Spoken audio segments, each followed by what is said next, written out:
correlated MIMO channels, even though they're changing the same way like uncorrelated in terms of subspaces in H matrix, they're pretty rock solid. And this is reflecting here.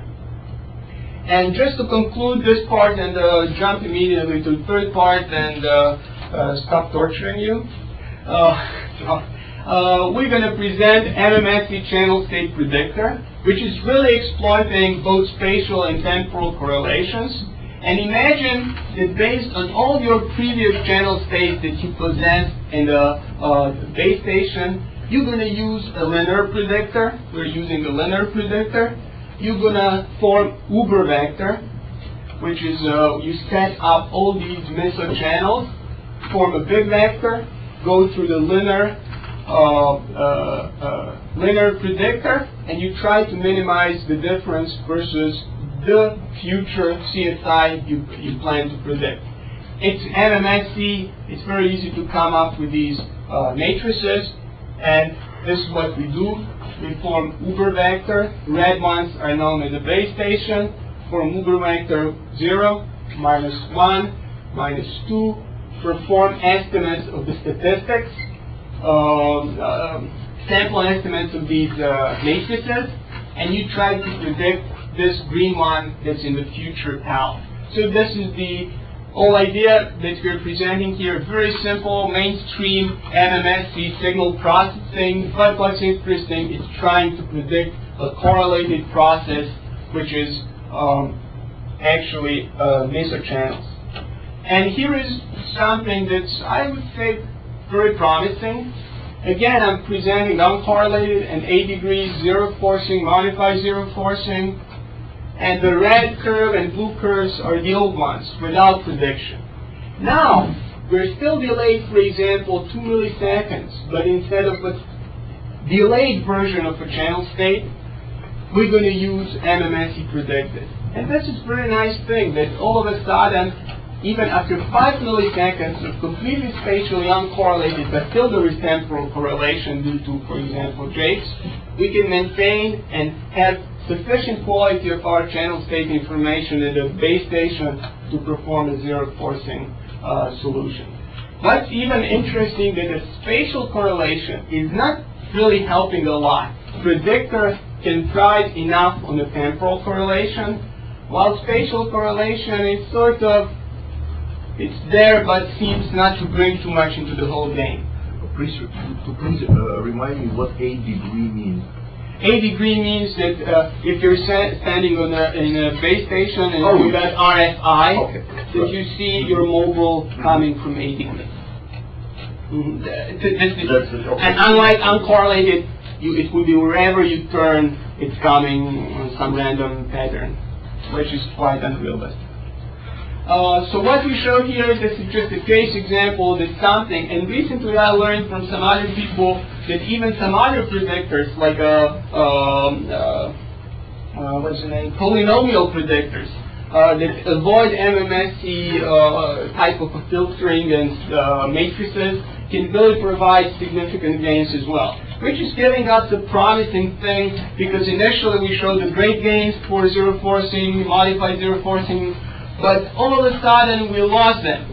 And now if we use a simple and well-known, well-tractable technique like a prediction, either a statistical prediction or something simpler, we can maintain all these good gains and live with a delay of 5 milliseconds. I will not go into details, but this thing is also relating, I'm speaking of delay, but easily from delay we can speak even of update rate. And trust me, so you can easily relate this thing and say update rate to have 90% of our capacity in terms of zero forcing should be, in this case, like 2-3 milliseconds, and will be fine enough. And I'm just concluding whatever I said before. And I'm going to immediately, this is just spelling out what I said, that the schemes were presented, MISO channel model is introduced. Interesting thing is this, as the CSI delay is increased, spatially uncorrelated channels start to perform worse than the spatially correlated, which was in contrast to the case of zero delay. Spatially uncorrelated was always better for a zero delay. And we explained in the thesis using some space decompositions and some other tricks. And when we use MMSE prediction, just as a case study, we increase tolerable delays and still show that the gains are can be maintained both for uncorrelated and spatially correlated cases. Okay, and hopefully I'm wrapping up soon through part 3. So part 1 was studying usually single user, either open loop or closed loop. Part 2 was studying multiple users plus multiple antennas to run optimization. And part 3 will say something about a neat scheme that we understood just recently, which might be viewed as an alternative view of coding and sending first analog sources, and in this particular case applying it for channel state information. So we'll try to say here, can we have a reliable feedback with a minimum delay? So mobile has a channel state information, it wants to feed it back. If we've got a system like TDD, then you would obtain channel state information from your TDD time slots. But imagine that still we needed, we've got FDD systems or some needs to feeding it back. We're going to introduce quotation zero delay. I'm going to refer what it means. Unquantizing, uncoded feedback. We're going to discuss briefly optimality, application in wireless systems, and we're going to present a very simple autoregressive ARMA model, autoregressive moving average ARMA model, which we introduced because it helped us to introduce a bounds on performance for correlated channels, and we're going to briefly describe a simple CSI feedback receiver. So let me go and briefly remind you what's currently, whenever we speak of systems, what we use to describe how we convey the information. And it's a digital dogma, as I like to call it. You've got analog source, speech, video, whatever. You quantize it using usually a vector quantization in most general way. You put it through the channel with a certain capacity after channel coding. You perform channel decoding at the receiver, inverse quantization, and what you end up with is the difference between this S that you receive and S that you send. It's rather a distortion that we call D star. And it's shown by Shannon, and later on worked a lot in the book by Toby Berger, to achieve minimum distortion of any kind. In most of the cases, you've got to match the quantization rate with your channel coding rate. And what Shannon showed, and you can see throughout our studies, in order both to achieve quantization and optimal channel coding, you've got to speak in extreme limit of infinite source and channel coding delays, which is not something that's favorable for something like a CSI. I'm going to just briefly go over it. It's a Toby Berger's result, which says something nice. If this is a rate coming up out of the quantizer, where we want to quantize the source, this is Gaussian process with variance 1. The minimum number of bits, average number of bits for the given distortion that we can achieve is this. And it's easy to show that this Berger's result, or maybe even Shannon's result, it's easily turned into proven by a virtual AWGN channel and brought back to the Shannon formula, and you can really relate distortion and the rate coming out of the quantizer with analysis presented by Shannon. And now, Shannon approach says, we've got a channel, this is AWGN channel, we've got a rate coming out of the optimal quantizer, we're going to match the rate of the quantizer to the channel, and we end up with a distortion. So this is a distortion that we would get if we have infinite delay due to the coding, quantization, and if we're putting Gaussian source that is quantized through the AWGN AWGN channel. And keep in mind, this is the distortion that I'm going to refer later on. Now, old work done by Goblik recently in a talk by Berger refreshed, and even more recent work, really nice and fundamental work done by Gosforth and Vetterli in 2003. In quite general terms, not thinking of CSI, are treating this problem. We've got a transmitter, analog source, we're going to take it, just multiply it with the power, put it through the AWGN channel, multiply with the optimal complex coefficient, receive it, and we're going to measure the distortion. If you optimally find W to minimize the distortion in terms of square errors between here and here, surprising thing is that using this architecture, without coding, without quantization, you end up with the very same MMSE distortion that you would have if you applied optimal digital dogma and completely matching in Shannon sense quantizer and channel. And keep in mind, to achieve it practically, the only delay you've got is due to propagation through this channel, which is practically zero delay with respect to the coding or quantization delay. So how we can apply? Imagine that we've got base station having a downlink channel. I'm simplifying the channel to single-dimensional scalar channel. Mobile is getting it through the pilot-based estimation, and it's feeding it back. If this channel is IID Rayleigh, and if this channel here is AWGN, in terms of mean square error, we know what we've got to do. We've got to do just the unquantized uncoding transmissions. But what's happening if this thing is correlated, and this thing is correlated? Can we speak of some performance bounds, upper, lower, and enhancement to performance? Just as a side thing, I want to point that even though it looks like an analog scheme, it's not like analog radio that we use in FM or AN. Here is an example why. On the downlink, you're mobile. This is your base station. This is your mobile. On the downlink, mobile is learning downlink channel.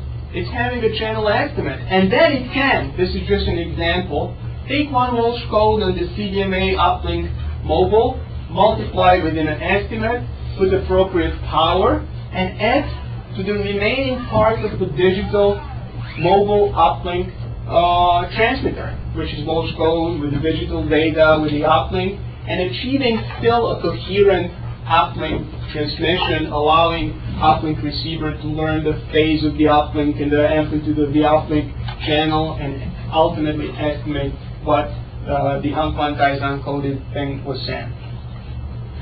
And I'm going to skip straight that basically if we've got any sort of a channel, by applying unquantized uncoded scheme as is, we can always speak of the upper bound, the worst case of MSE, and it's pretty easy to come up with this upper bound, the worst case, which is completely neglecting the fact that we've got correlations in the channel. But then, we introduced ARMA model just for sake of a very nice analysis, or a simple analysis. And introducing ARMA model, which I believe now you like more, which is an autoregressive part of the ARMA model, where we can say that the current state I, it's a result of the linear combinations of previous states, and it's an innovation. It's in a very complex way, using this model, we can say that the only thing we have to feed back is actually this innovation, nothing more. And if all the channel states are known for previously, just innovation is something that we've got to send, and we end up with a lower bound with a given assuming ergodic capacity of a given channel. So let me immediately jump to something that can exploit the correlations. And this is, again, I will not go into details. Imagine that as your uplink CSI receiver, you stack up all the received samples. You perform a linear filtering in order to minimize mean square error versus the one the channel state that you feed back at the moment I. You come up with a very simple matrices, and you come up that this V or W is actually an MMSE filter. So using this type of receiver, you can capture both downlink and uplink temporal correlations. And here are the results. Imagine that we're moving 10. Oh, yeah, and what I forgot to say, that this ARMA model can be related to a certain degree to discrete version of the Jakes model. So this is a discrete model. And by picking up appropriate C coefficients, we can come up to least mean square error approximation of a discrete Jakes model discretized at the corresponding to absolute time intervals between I and I minus 1, for example.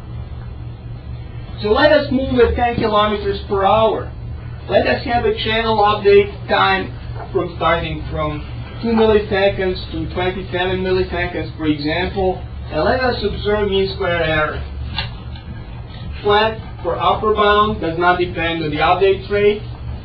Very low for a lower bound, and it does depend on the update rate. Higher update rate, better chance to minimize the error. And this is coming from our linear receiver.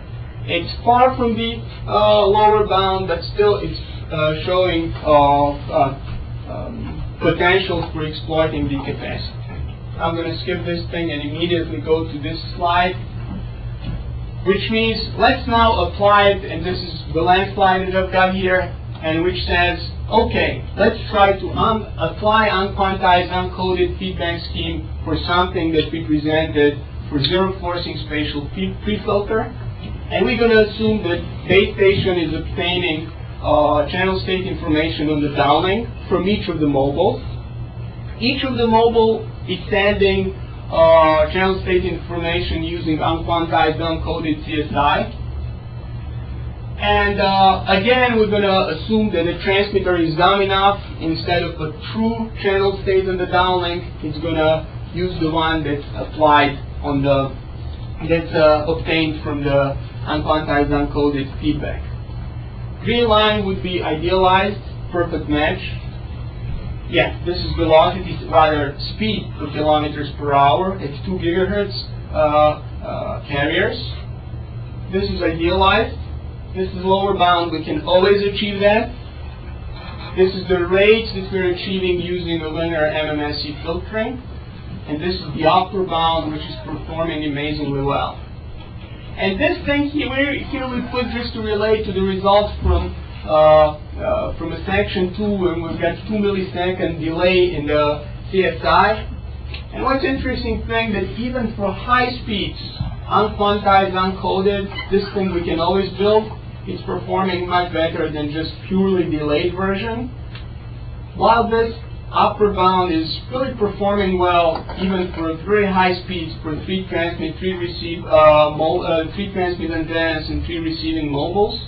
And what's interesting, recently, Professor Mandayan proposed certain ways how we can really approach this upper bound, and I didn't believe that we could, but when he said it appeared so natural, and now I'm really hopeful if there is a need that we can even push further up. So one question. So the instantaneous ideal channel knowledge, in your case, it just doesn't depend on speed at all. Yeah. Why so? Because if I take speed to infinity, I finally end up with the perfectly interleaved channel, which has like each symbol has its absolutely own phase, no correlation at all. And it's actually known that the capacity expression for this kind of system is so much different than... I agree with you, but I'm going to tell you why. Zero forcing, as we propose in the second part of the thesis, it does not use, it's not performing optimization in time. It simply has a channel that for the given constraint for that particular instant is doing the zero forcing and optimal power optimization just in space. So it's not trying to exploit fading. You're right, if there is a fading, then for sure you can push it further. In the first part of the thesis, we're exploiting both space and time. In the second, when it comes to simple zero forcing, it's just time. Okay? Just space. Oh, just space, I'm sorry. Oh, you're following, that's great. Is there any problem with working with the Jakes model directly without the bomber and getting, like, for that fundamental case, getting curves like this? Honestly, red one, I've got no problem. Black one, I've got no problem with. The upper bound I cannot derive for continuous binarying. I'm saying, yeah, in the second part we introduced continuous binarying, but to learn the upper bound on that distortion, I had to go to discrete ARMA to get out innovation. Otherwise, I do not know. Maybe there is. For continuous, I don't know. At this stage, I might have some sort of approximation, which can approximate and understand the hits of considering a continuously varying as a discrete version. We might have that kind of analysis now, but in continuously I do not have now. Okay, let me conclude part 3 and conclude this whole presentation. So what we are saying in part 3, after part 1 and part 2, we try to understand how we can feed, if there is no TDD scheme, how we can feed the channel state information back. And we proposed to a certain degree zero delay, unquantized, uncoded. Recently the whole topic is receiving a lot of attention in general, unquantized, uncoded schemes. We presented uncorrelated channels. We had to use ARMA at this stage to speak of these performance bounds. And we presented in relating to the work from part 3 in terms of the zero forcing, for example. And for now we can say that appealing to understand the scheme. I'm not sure whether it's really applicable, and it's worth understanding comparisons against optimally quantized and optimally coded with the delay constraints. But undoubtedly we view it as an attractive choice for CSI feedback. And the last slide, I just want to say some future directions. And an analysis, as you pointed out, of differential transmission schemes relating to the pilot assisted, or in particular low SNR regime, and which I believe very interesting thing is understanding on-off keying again for those low SNR regimes. More realistic temporal and spatially correlated channels. Now I'm quite convinced that using analysis from part 1, initially it was not, can be straightforwardly extended to temporal and spatially correlated channels, and then further to the channels which have a real continuous time variations, like we had in part 2.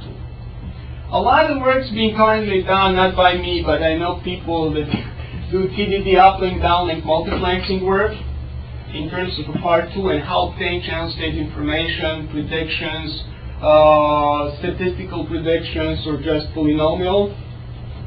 Interesting thing that we're getting from inputs from people like Pedersen, who I think that is a proposal here, or a postdoc here, Pedersen. He claims that a lot of things you can already extract if you got environments with the angular spread.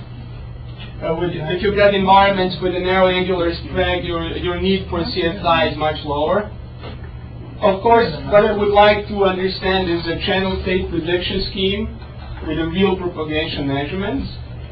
And for the last part, really a lot of much work is needed for this unquantized, uncoded scheme, like understanding split of the resources, like in the first part we did power, time, spectrum, and this is maybe something for future work. And of course, before reading further into this, understanding further into this scheme, we've got to compare unquantized, uncoded to other schemes that use optimal quantization or quantization channel coding that's optimized for a given delay. I've got to admit that there is a lot of work that I did not go into where people try to do optimal quantization and optimal coding for a finite delay, taking a hit either in a channel coding or a source coding domain, but still meeting the delay constraints.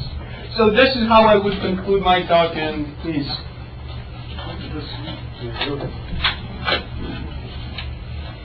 In reading the thesis, you talked about something you didn't touch on today, which was broadband channels.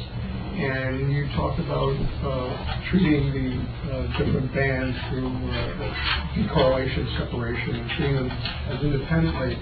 And I thought, I think a tractable follow-on research would be in terms of doing that more fundamentally from the underlying rays, as with the Jakes model, because then I think you can really get a handle on the basic nature of the correlation from what people would call a decorrelation band if they were looking at one transmitter and one receiver, but what's really going on in terms of the rays. I think I mentioned it to you once, and I know Dimitri and I had discussed it too. These things, first time I learned from the things I read from of these ring of scatterers and models based on the ring of scatterers. And Mike Gans was the first one who introduced at least this thing to me. And yes, there is that big problem that, in one sense, we try to assume that at a certain frequency, bands are becoming uncorrelated. And in the same time, we are assuming that multiple antennas at the receiver or transmitters are, after certain spatial separation, are becoming uncorrelated. But both spatial, time, and frequency diversity and separation, it's deeply connected to the spatial properties of propagation, and I believe Dimitri and Mike Gans have a much better idea what's happening, and of course Larry Greenstein, where practically like Jake's model. Jake's model is completely, for us who use it, something that describes a temporal behavior, but deep in it, it's fundamentally just the spatial propagation of the waves. So to understand these correlations between bands when they become uncorrelated in space, time, and frequency, we have to go back to the fundamental, maybe fundamental electromagnetics, and understand how the propagation in space really happens. I think it all can be gotten out of the Jake's model and this business of when you have a scatterer, what the frequency model for that is, as you change frequencies. I'm sure that. But there is always a question, is that model of ring of scatterers? It's really how nature behaves. So you can really simplify the models, but then the question is really what's happening in the nature? First step, yeah. But at least, I would say you really have to go back to measurements, because you can have these geometric views of scatterers. Yeah, this I was referring to. But a reflection from a scatterer, is that a single deterministic specular ray? Or is already a summation of rays within rays that make it Rayleigh random variable? It's impossible to tell. Probably it's system specific. For some system, it's narrow enough. Who knows what means narrow? I mean broadband enough. Yeah. Maybe you can resolve the mythical single ray. But when it's a single ray, it's almost philosophy. So I think you have to have a system design in mind, and in that context, you can make specific measurements.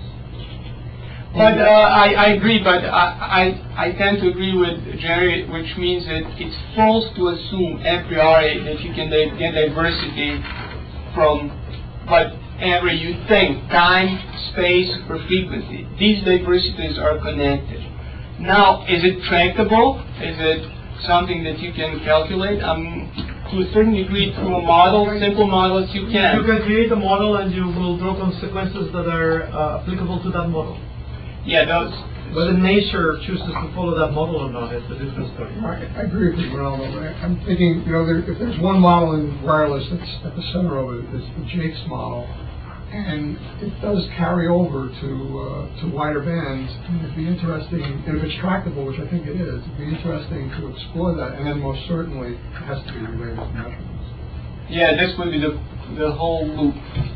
That you would end up with a model and the numerical results, and then go and measure and see whether certain parameters can be plugged in or not resolved. I think if you made enough measurements, you would find out that the Jake's characterization, I won't even call it a model, almost never applies. Because I mean, it's an idealization, and it's kind of a worst case one, and it's a nice one to work with. But the assumption that you're getting equal scattering densely over the entire 360 degrees is an idealization. If you made enough measurements, you'd find that you get all kinds of angular spectra. Yeah, which is not 360 which are degrees. not uniform over 360, and they're not all the same, and maybe you You could get scatter here, scatter there, and not it's a ring. And if you were lucky, you'd be able to characterize it all statistically with probability distributions. Right. But in the end, you'd have that anytime you're a mobile moving in an environment, you have a different angular spectrum than some other mobile moving somewhere else in the environment. Yeah, we're fortunate that the real world is a collection of special cases, not some. It was done to say an infinite number of special cases. Right. All right. So, which brings me to a question I have. Some of your optimization schemes are based on knowing something about the channel, like the angular spectrum at the receiver, the angular spectrum at the base station, and even things that change that you can measure, like the mobile velocity and the SNR, right? And so my question is, how practical is it for an actual base station to assume or estimate or know these variables that its optimization schemes are based on? Okay, I'll get to add one thing. For example, let me just jump back to refer to exact case. So when I'm plotting these schemes against time, I'm not assuming any sort of angular. I'm just taking, here is a channel, I'm going to get a channel, and I'm going to perform zero forcing, completely blind of 0 degree of uncorrelated. But then, you're right, when I do prediction, I'm still, these red or blue are still completely agnostic to angular spread or a Jakes. Predictor does not know this thing in an explicit way. This particular MMSE predictor effectively knows just these statistics. So practically, if you've got your base station, and if you give yourself a chance at certain, like 100 previous channel states that I've got in my base stations are from a stationary process, like we did in numerical examples, you're doing these sample averages, and you're completely agnostic. Is it A degree? Is it Jakes? Whatever the thing is. We happen to use and derive these things from a Jakes model. But to run MMSE prediction, you're just after these sample, sample estimates of a true covariance matrix. One of the future directions, which I'm really interested in, and we have Jonathan has plenty of data from previous measurements. It's really to try to apply these kinds of predictors into real-world measurements and see, can we expect these statistics from 10, 5, 100? What is the stationarity of a channel? I'm repeating again, optimization schemes are not explicitly knowing these things. They might. I did not build them with the knowledge. They're just using these kind of statistics. This is my answer. So how practical is to know that? I can model it, but we should really dig into a real, and we have plenty of data lying around from maybe 3, 4, 5-year-old measurements.